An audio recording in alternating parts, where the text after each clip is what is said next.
Halo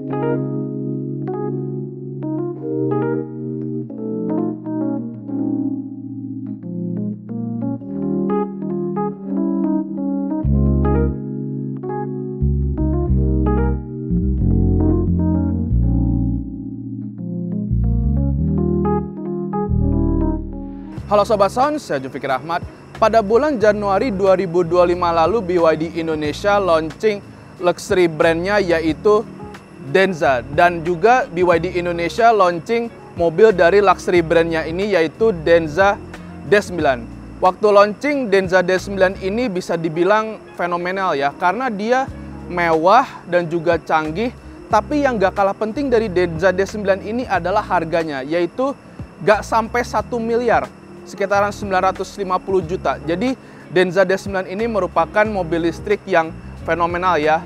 Ditambah Denza D9 ini mobil berjenis MPV yang bisa dibilang salah satu jenis kendaraan yang paling digandrungi di Indonesia. Waktu launching kemarin, rekan saya Tika udah bahas ya mengenai Denza D9 ini, dan sekarang saya mau bahas gimana sih rasanya Denza D9 ini pada saat saya nyetir maupun jadi penumpang. Kalau penasaran, ikutin terus video ini.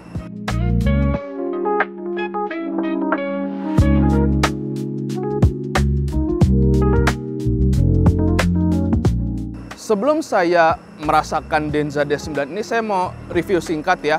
Secara eksterior, lebih kurang Denza D9 ini sama ya dengan Denza D9 yang ada di negara lain, termasuk di China-nya.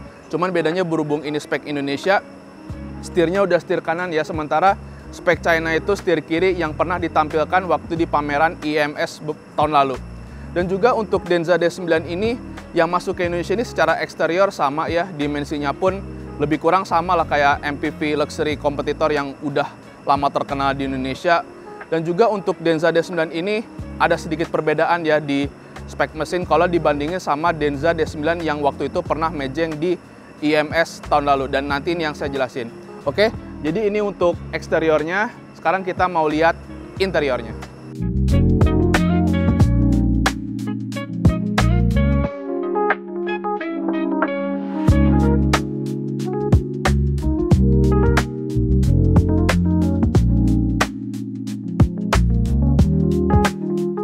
Untuk interior juga sama ya seperti Denza D9 yang waktu itu masih spek China di IMS tahun lalu. Baik itu bentuknya maupun lain-lainnya, terutama untuk bahasa ya udah pasti udah disesuaikan ya, yaitu bahasa Inggris yang lebih banyak dimengerti oleh konsumen Indonesia. Dan juga untuk Denza D9 ini tentunya udah dilengkapi beberapa fitur ya, seperti misalnya ada fitur ADAS atau bahkan dari sini bisa diatur ya untuk ventilated seatnya, jadi panas-panas gini bisa adem ya. Dan juga ada beberapa fitur di Denza D9 ini. Oh ya, untuk Denza D9 ini dari segi tampilannya sih ini bisa dibilang khas BYD ya. Salah satunya dari posisi untuk pengaturan AC yang berada di bawah ini. Karena untuk tampilan seperti ini juga ada di beberapa line up BYD ya. Dan juga untuk tuas transmisi lebih kurang sama ya kayak yang waktu di IMS tahun lalu tuh yang masih spek China. Cuma ya balik lagi berhubung ini spek Indonesia yang pasti setirnya udah setir kanan, sementara yang waktu di IMS itu yang masih spek China setirnya di kiri. Oke, jadi ini untuk interior bagian depan. Sekarang kita mau lihat interior baris keduanya.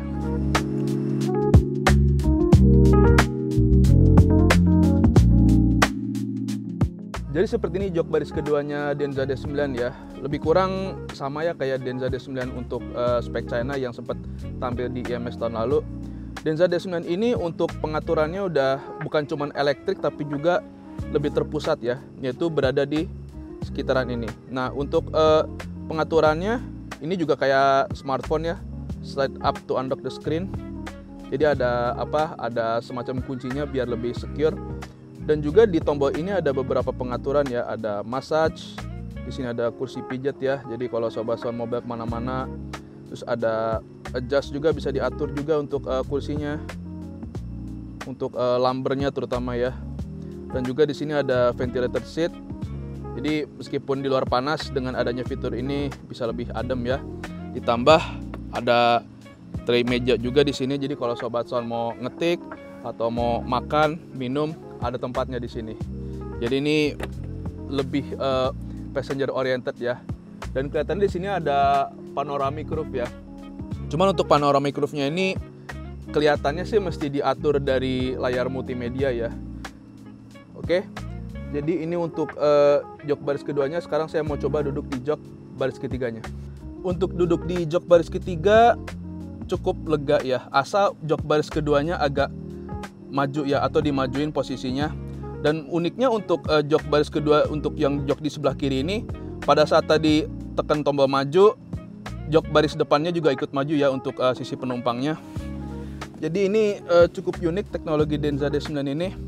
Sementara untuk duduk di jok baris ketiga, untuk saya yang tingginya sekitar 180 cm sih masih cukup nyaman ya. Asal kalau jok baris keduanya ini sedikit lebih maju ya. Cuman dalam skenario tertentu biasanya kalau udah duduk di jok baris ketiga, baris kedua itu kan yang kayak udah petingginya atau apalah, rasanya kalau diatur suruh maju gitu rasanya agak sulit ya. Jadi apakah jok baris ketiganya lega atau enggak tergantung jok baris keduanya. Tapi sementara lain-lainnya cukup oke sih, dalam artian meskipun berada di jok baris ketiga tapi enggak, ya tentu enggak ala kadarnya, tapi cukup nyaman ya. Dan juga cukup ada fitur seperti misalnya di sini ada cup holder, terus di sini kayaknya ada colokan ya buat ngecas. Dan juga cukup nyaman ya untuk duduk di jok baris ketiga. Di sini juga ada AC. Jadi nggak pelit-pelit banget gitulah. Oke, jadi seperti ini duduk di jok baris ketiga. Sekarang kita mau lihat bagasinya.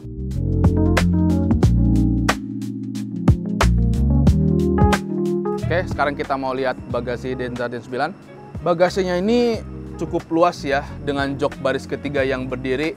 Setidaknya ada 4 koper gede ini bisa masuk ya. Dan juga untuk tas golf, kira-kira 2 atau 3 tas golf bisa masuk di bagasi ini. Dan kebetulan di pameran IMS ini juga ada demonstrasinya ya, untuk mengukur seberapa luas bagasi dari Denza D9 ini dengan jok baris ketiga yang berdiri. Dan untuk jok baris ketiga yang berdiri ini bisa dibilang bagasinya ini termasuk luas ya. Dan juga ada beberapa detail di sini. Di sini ada tire repair kit, ada emergency kit di sini. Dan di sini kelihatannya ada subwoofer ya, dan itu udah jadi salah satu tipikal mobil premium. Dan juga untuk ini nggak ada speaker gitu ya seperti di kompetitor, tapi setidaknya dari bagasi Denza D9 ini cukup oke lah dengan harga yang di bawah 1 miliar ini. Oke, jadi ini bagasinya. Kita udah bahas eksterior, interior, kepraktisan, dan sekarang kita mau bahas motor listrik dan baterainya.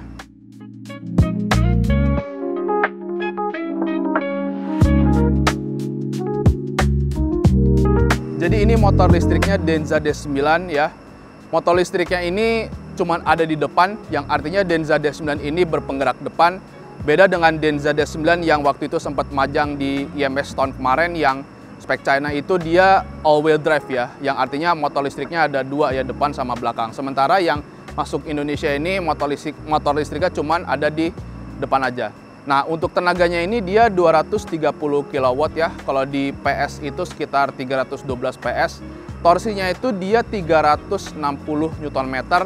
Kapasitas baterainya itu dia di kisaran 103,36 kWh untuk daya jelajah sekitar 600 km menurut perhitungan NEDC.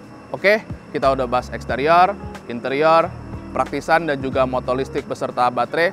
Rasanya belum afdol kalau kita belum ngerasain gimana sih Denza D9 ini, baik di steering maupun itu sendiri. Yuk, sekarang saya mau ngerasain gimana sih duduk di jok baris kedua sambil jalan.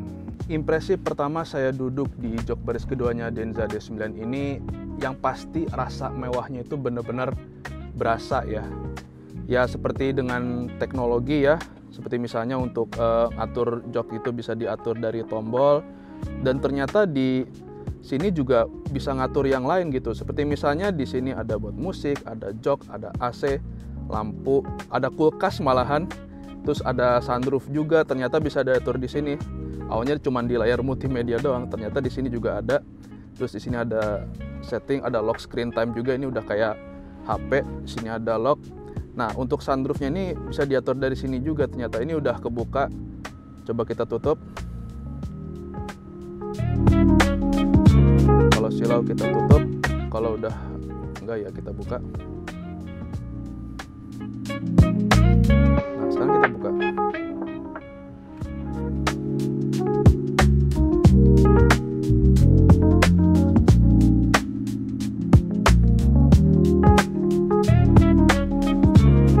Dan juga untuk suspensinya ini termasuk yang enak ya. Ini saya berada di area parkir yang jalannya agak nggak rata ya, ada lubang-lubang gitu. Tapi nyaman gitu untuk ngelewatinnya, untuk nerabasnya gitu loh. Dan juga beberapa fitur lain yang ada di Denza D9 ini nih, kulkas. Ada kulkasnya di sini. Jadi Sobat Sound kalau bawa minuman bisa taruh sini, didiemin lama-lama dingin minumannya. Tutup lagi.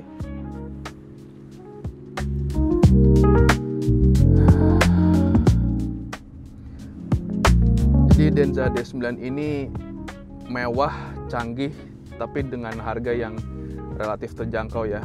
Untuk duduk di joknya sih saya kira ini nggak kalah lah sama kompetitor yang harganya lebih mahal.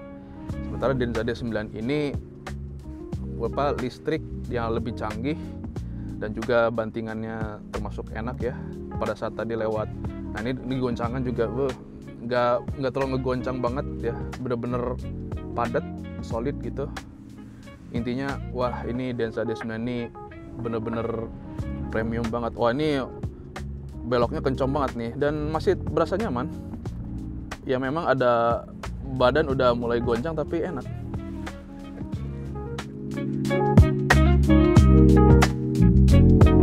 Ya jadi lumayan lah, misalnya saya minta supir untuk cepet-cepet, saya pun jadi nggak begitu kebanting badannya kiri kanan ya. Cuman kayaknya bakal lebih enak kalau dalam situasi kayak gini mesti pakai seat belt.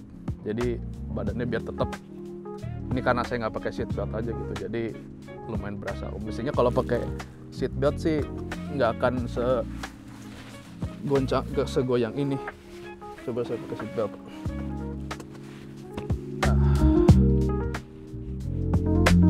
Oke, sekarang saya mau coba nyetir Denza D9 ini. Meskipun saya tahu bahwa kebanyakan pembeli Denza D9 ini kebanyakan pemiliknya disetirin ya, ketimbang nyetir sendiri.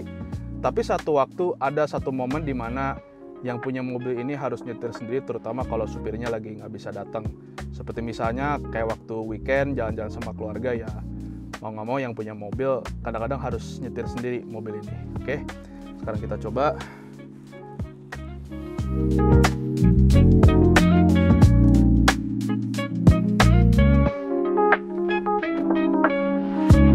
Visibilitas Denza D9 ini gede banget ya, dan juga untuk Denza D9 ini berasa gede.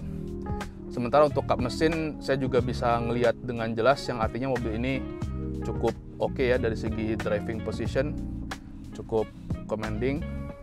Dan juga untuk Denza D9 ini lampu sen masih di kanan, wiper masih di kiri, jadi kayak mobil Jepang pada umumnya. Jadi saya bisa bilang Denza D9 ini relatif user friendly ya. Untuk drivingnya sih Denza D9 ini termasuk enak ya. Bahkan untuk di jalan yang nggak begitu rata pun ngelewatinnya juga enak ya untuk Denza D9 ini.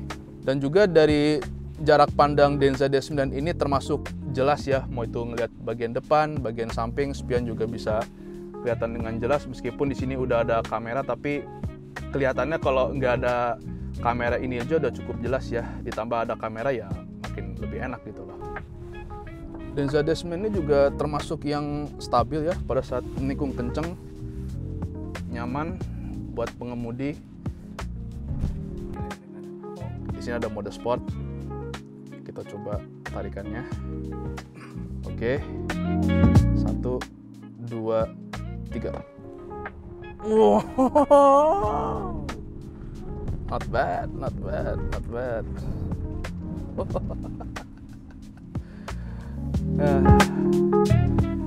Ternyata mobil kayak gini tuh nggak selamanya nggak enak buat pengemudi, bisa enak juga. Oke, saya udah ngerasain Denza D9 ini nyetir ya. Nyetir Denza D9 ini tuh rasanya enak banget ya. Meskipun bodinya gede, bukan berarti nggak enak ya. Tadi pada saat belok tuh stabil, dan juga akselerasinya cukup kenceng ya. Ya wajar sih ini mobil listrik, tapi untuk nyetir Denza D9 ini termasuk yang enak ya, meskipun lebih enak tentunya kalau duduk di jok baris kedua. Oke, kita udah ngerasain Denza D9 ini.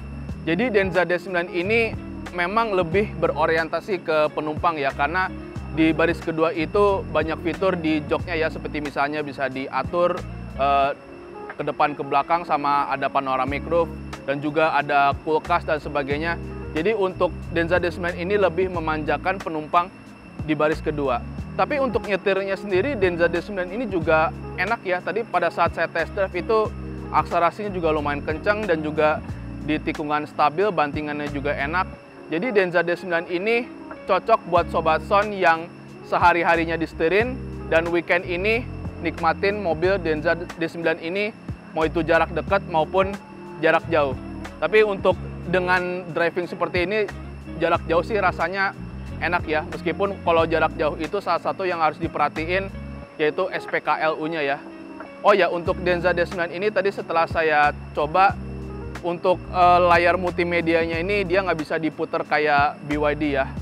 Jadi, tapi untuk layar multimedia sendiri ada yang khas dari BYD ya, yaitu dari tampilan, yang artinya dari segi identitasnya adalah, meskipun Denza D9 ini pada saat tadi saya coba, dia nggak bisa diputar ya untuk layar multimedia ya. Sama untuk Denza D9 ini, dia meskipun yang front wheel drive, untuk nyetir dia tetap enak ya, tapi misalnya yang all wheel drive tentu bakal lebih enak lagi, seperti Denza D9 spek China yang pernah dipamerin di IMS tahun lalu. Oke, sekian untuk video kali ini, semoga bermanfaat. Gimana nih menurut Sobat Son? Denza D9 yang harganya nggak nyampe 1M tapi rasanya udah mewah banget, buat nyetir enak, buat jadi penumpang baris kedua itu lebih enak. Gimana nih menurut Sobat Son? Oke, sekian untuk video kali ini, semoga bermanfaat. Seperti biasa, jangan lupa diklik like, subscribe channel YouTube-nya sonmachine.com. Kalau Sobat Son punya komentar, pertanyaan, atau apapun itu, tulis saja di kolom komentar. Jangan lupa di follow juga akun Instagram dan TikTok sonmachine.com, di like juga akun Facebook sonmachine.com, dan pantau terus website sonandmachine.com untuk informasi otomotif terkini.